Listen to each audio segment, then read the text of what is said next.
आज हम आपके समक्ष एक बहुत ही सुंदर नाटक प्रस्तुत करने जा रहे हैं। इस नाटक का नाम अकल्पनीय है, जो आपने सोचा भी नहीं होगा। तो सुनिए, इसका नाम है कौन है हिरण्यकशिपु। वो कोई भी रूप में हो सकता है, शायद वो पुलिस के रूप में हो सकता है, शायद चोर के रूप में हो सकता है, शायद वो शिक्षक, साधु या नेता हो सकता है, शायद आपका दूध देने वाला, पोस्टमैन, डॉक्टर, पड़ोसी, सगे संबंधी, माता पिता, या आप खुद हो सकते हैं। आपके बीच में से भी कोई हो सकता है। तो कौन है वो अब हम जानेंगे इस नाटक से। तो आ रहे हैं आधुनिक भक्त प्रहलाद उनके पिताजी के साथ।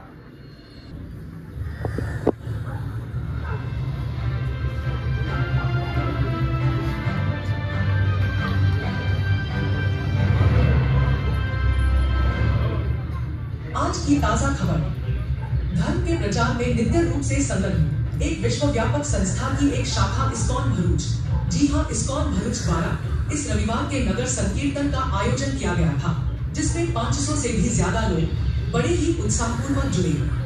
और इतना ही नहीं, इसके साथ साथ भगवत गीता का वितरण किया और विपुल मात्रा में खिचड़ी प्रसाद वितरण किया। तो ऐसे ही रोचक ब्रेकिंग न्यूज सुनने के लिए हमारे साथ बने रहे। आज तक अरे ये भगवत गीता पढ़ने से थोड़ी कोई देश का विकास होगा, और ये खिचड़ी खिलाने से क्या होगा भाई?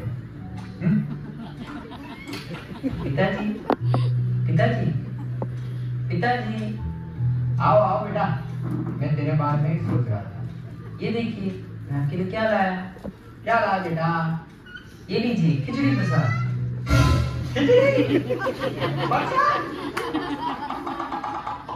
घर की मुर्गी दाल बराबर। अरे बेटा प्रहलाद, छोड़ो ये सब। आओ, मैंने तुम्हारे लिए बहुत ही अच्छा निर्णय लिया है। क्या तुम्हें पता है वो क्या है? नहीं पिताजी। क्योंकि अब तुम्हारी उम्र 5 साल हो चुकी है, तब मैं तुम्हारा एडमिशन भरूच की सबसे बड़ी भरूच इंटरनेशनल स्कूल में करवाने जा रहा हूँ, जिससे तुम दुनिया के सबसे बड़े अंबानी जैसे धनिक और शक्तिशाली व्यक्ति बन सकते। पिताजी, मेरा एक प्रश्न है, क्या मैं पूछ सकता हूँ? बताओ बताओ बेटा। पिताजी, हम सब कौन हैं? हम सब कहाँ से आते हैं? और मृत्यु के बाद हम सब कहाँ जाते हैं? यह सब जानने की मुझे बहुत ही जिज्ञासा हो रही है। अरे बेटा, यह सब बेजामारी क्यों कर रहे हो? अपने को तो धीरू भाई अंबानी जैसा बनना है, या तो डॉक्टर या इंजीनियर बनके ऑडी जैसी बड़ी बड़ी गाड़ी में घूमना है। यह सब सवाल अभी के लिए नहीं है, यह सब हम बुढ़ापे में देख लेंगे। अभी के लिए तो हमें स्कूल में जाना है और पहला नंबर लाना है और सबसे बड़ी कंपनी में काम करना है। ठीक है बेटा, तो चलो स्कूल चलते हैं। तो अब स्कूल प्रारंभ होने के कुछ दिन बाद प्रहलाद स्कूल में अपने विद्यार्थी मित्रों के साथ अभ्यास कर रहे हैं।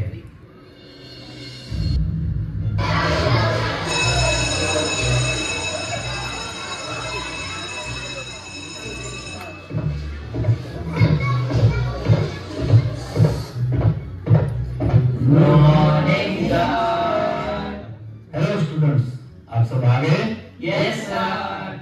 चलो बच्चों, आज हम सीखेंगे कि डॉक्टर कैसे बनना है, इंजीनियर कैसे बनना है, बॉलीवुड में फिल्म स्टार कैसे बनना है, और कोहली जैसे शिक्षक कैसे मारना है, और सबसे अधिक धनवान व्यक्ति कैसे बनना है। गुरुजी, मेरा एक प्रश्न है।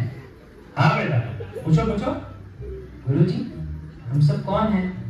हम सब कहाँ से आए हैं? यह मनुष्य जीवन जो हमें मिला है, उसका उद्देश्य क्या है?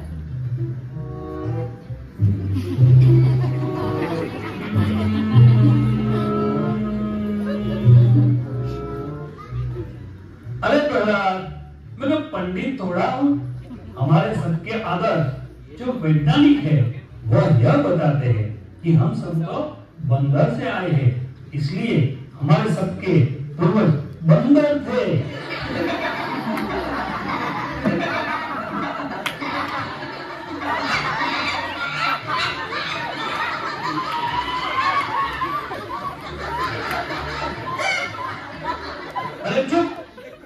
सब लोग, बैठो सब लोग, जाओ।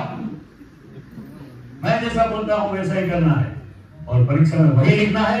इसके अतिरिक्त और कुछ लिखा तो आप सबको मैं फेल कर दूंगा। चलो बच्चों, आप सब हम एनुअल फंक्शन के डांस की तैयारी करते हैं। तो चलो बच्चों, सब खड़े हो जाओ। अब हम डांस कैसे करना है वो सीखेंगे। तो जैसे जैसे मैं करता जाता हूँ वैसे वैसे आप सबको फॉलो करना है। तो शुरू करते हैं।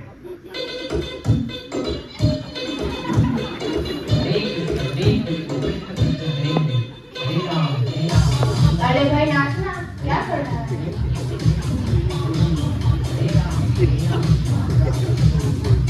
अरे ब्रदर नाच।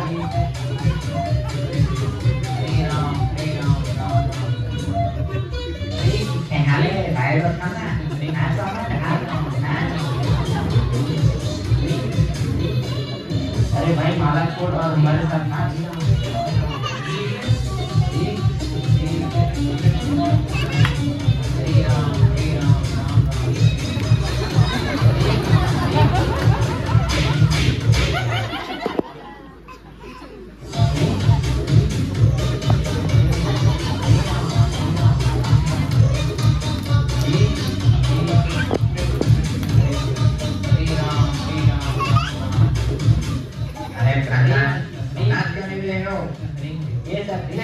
नहीं करना है, चलो नाचो। Don't dance, only dance. Yes.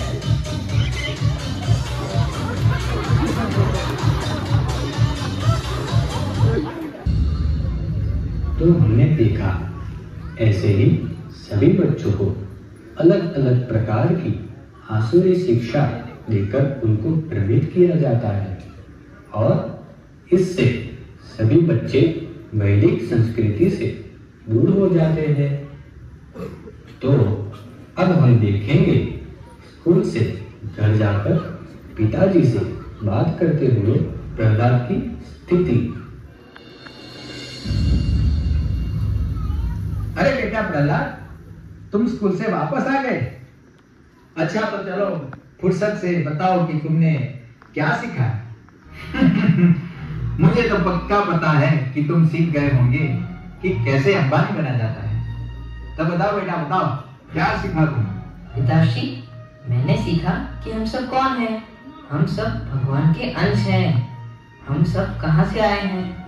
क्या आपको पता है हम कहाँ से हैं? नहीं पता है आपको? और इस जन्म मृत्यु के भयंकर दुखों से कैसे बचा जा सकता है? उसका सिर्फ एक ही उपाय है, भगवान श्री कृष्ण की भक्ति करना, जो पूर्ण पुरुषोत्तम भगवान है। अरे चुप! क्या मैं तुमको इंटरनेशनल स्कूल में ये सब सीखने के लिए भेजा था? पड़ोस वाले चंपक काका का लड़का तीनों, उसका स्कूल में पहला नंबर आया है, उससे सीखो। तुमको पता ही नहीं है कि तुम्हारा असली स्वार्थ क्या है। न ते विदु स्वार्थ गतिं विष्णु दुराशया ये बहिरर्थमानिनः अंधा यथा देवपनीयमाना तेपि शतं प्रयामन्दां विबद्धा। जो व्यक्ति भौतिक जीवन के भोग की भावना द्वारा दृढ़ता से बंधे हैं और जिन्होंने अपने ही समान बाह्य इंद्रिय विषयों से आसक्त अंधे व्यक्ति को अपना नेता या गुरु स्वीकार कर रखा है, वे यह नहीं समझ सकते कि जीवन का लक्ष्य भगवत धाम को वापस जाना तथा भगवान विष्णु की सेवा में लगे रहना है। जिस प्रकार अंधे व्यक्ति द्वारा ले जाया गया दूसरा अंधा व्यक्ति सही मार्ग से भटक सकता है और गड्ढे में गिर सकता है, उसी प्रकार भौतिकता से आसक्त व्यक्ति अपने जैसे किसी दूसरे व्यक्ति द्वारा मार्ग दिखलाए जाने पर सकाम कर्म की रस्सियों द्वारा बंधे रहते हैं, जो अत्यंत मजबूत डोरियों से बनी होती है। और ऐसे लोग तीनों प्रकार के कष्ट सहते हुए पुनः पुनः भौतिक जीवन प्राप्त करते रहते हैं। अरे चुप! भरूच इंटरनेशनल स्कूल के शिक्षक गण मेरे सामने हाजिर हो।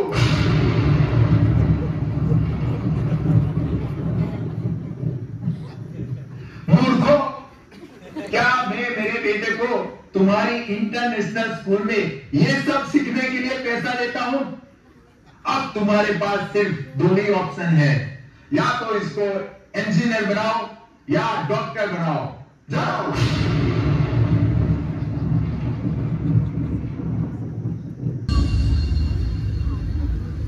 अब प्रहलाद स्कूल के विद्यार्थियों के साथ बैठे हैं और विशेष के समय में सभी शिक्षक जब उपस्थित नहीं थे तब प्रहलाद अपने मित्रों को कैसे प्रचार करते हैं वह देखते हैं।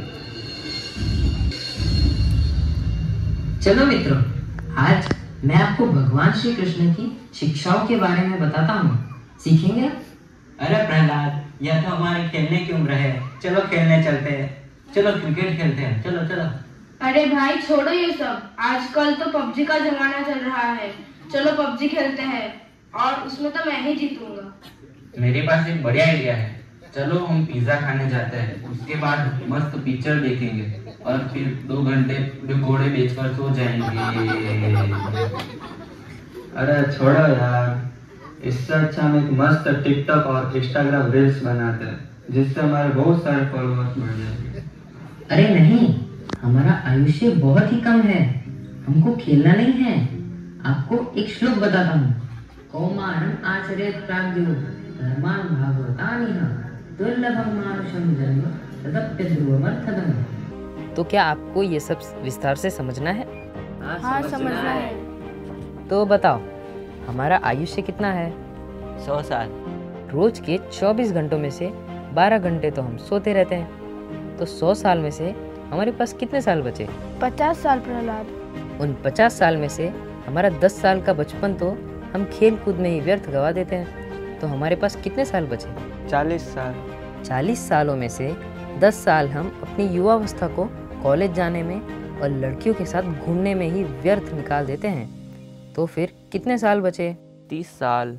और वह 30 साल में से 30 साल हम घर गृहस्थी में ही निकाल देते हैं, जिसमें बच्चों को पढ़ाना लिखाना, उनके लिए बड़ी बड़ी महंगी बुक लाना और उनकी शादी कराने में निकाल देते हैं, तो फिर कितने साल बचे?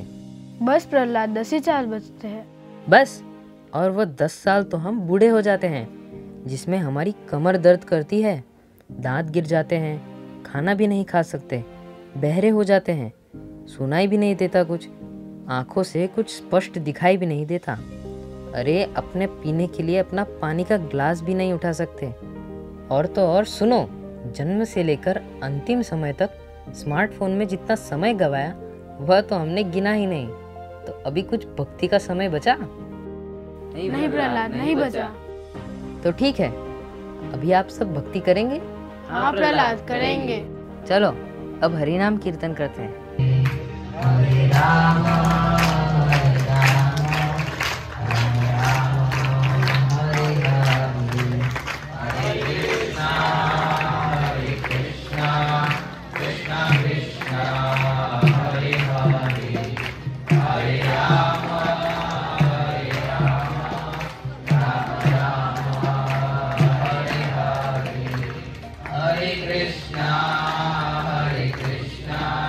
कृष्णा कृष्णा हरे हरे, हरे राम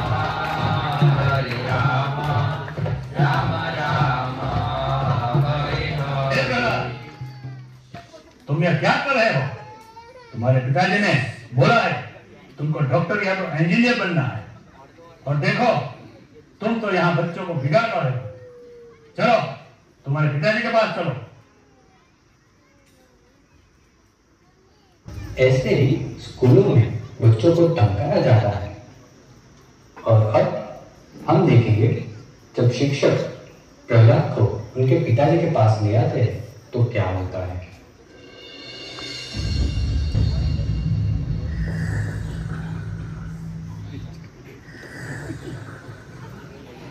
नौकरी की अछत। गुजरात यूनिवर्सिटी के 1.5 लाख इंजीनियर और 50,000 डॉक्टर अभी भी बेरोजगार, और बेरोजगारी में सतत बढ़ावा होते हुए दिखने में आया। ये क्या? अरे संजय अमर, तुम यहाँ पर क्यों आए हो? क्या तुमने मेरे बच्चे को डॉक्टर या इंजीनियर बना दिया? अरे सर, यह स्कूल में भी बस कृष्ण कृष्ण करता रहता है, कैसे इसको डॉक्टर बनाए? देखिए देखिए अभी भी कर रहा है। प्रहलाद चुप हो जाओ। और ऐसे ही स्कूल के सभी बच्चों को भी बिगाड़ता है। खुद तो कुछ करता नहीं है और किसी बच्चों को भी करने नहीं देता। प्रहलाद इधर आओ। जी पिताजी। क्या यह सच बोल रहे हैं? जी पिताजी। अच्छा प्रहलाद, तो बताओ स्कूल में तुमने क्या सीखा? पिताजी, हमारा और सबका जो मनुष्य जीवन है वो बहुत ही दुर्लभ है और भगवान श्री कृष्ण की भक्ति करने के लिए ही ये मनुष्य जन्म मिला है। और देखिए हम सब आसुरी जीवन जीते हैं और बच्चे भौतिक शिक्षाएं लेते हैं जो नहीं लेना चाहिए। अरे चुप! कोई भगवान विष्णु नहीं है, कोई कृष्ण नहीं है, मैं ही भगवान हूँ। माता पिता की भक्ति करना ही श्रेष्ठ है, इसीलिए तुम्हें मेरी भक्ति करनी चाहिए, क्योंकि मैं ही तुम्हारा सर्वस्व हूँ। नहीं पिताजी, ऐसा नहीं है। आप तो मेरे सिर्फ इस जन्म के पिता हैं। अगर मेरी मृत्यु के बाद मुझे कोई और माता पिता मिले तो मेरा आपके साथ क्या संबंध रहेगा? तुम्हारा कोई संबंध नहीं है, जो है बस मैं ही हूँ। और अब तुम बिल्कुल चुप हो जाओ, बहुत हो गया। सकल कमल, ये सब क्या है? तुमने यह सब क्या सिखाया इसको? अरे नहीं, ये आपका बेटा ही बिगड़ा हुआ है। अब आप इसको अपने पास ही रखिए। इसने हमको बहुत ही परेशान किया। अब हमको यह नहीं चाहिए। बस बहुत हो गया। निकल जाओ तुम, किसी काम के नहीं हो तुम बस क्या हर रोज कृष्ण कृष्ण करते रहते हो? अब से कृष्ण नाम मेरे कान में सुनाई नहीं देना चाहिए। अरे पिताश्री, अगर हम कृष्ण का नाम नहीं लेंगे तो जन्म मृत्यु के दर्दनाक कष्ट से कैसे निकल पाएंगे? ये क्या कृष्ण कृष्ण? कुछ नहीं है, जो भी है वह मैं हूँ, कोई कृष्ण नहीं है। नहीं पिताजी, इतो नृसिंह परतो नृसिंह, यतो यतो यामि ततो नृसिंह। पिताश्री, कृष्ण कण कण में है। क्या तुम्हारा कृष्ण इस खामर में भी है? हाँ पिताश्री, अवश्य है। ठीक है, अब देख लेते हैं।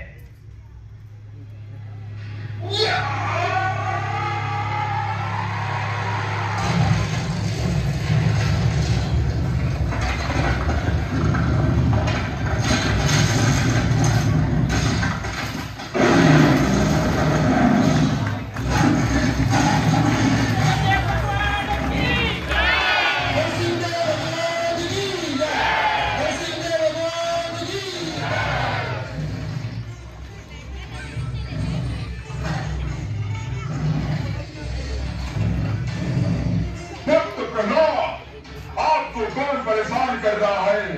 कहाँ है हिरण्यकशिपु? उसको बुलाओ मेरे सामने। प्रभु, ये सभी हिरण्यकशिपु हैं जो मुझे पुरुष को नहीं जाने देते, जो मुझे आध्यात्मिक मार्ग पर नहीं जाने देते, मुझे कृष्ण भक्ति नहीं करने देते। सुन लो, सब हिरण्यकशिपु, आज के बाद किसी ने अपने बच्चों को शुद्ध भक्ति करने से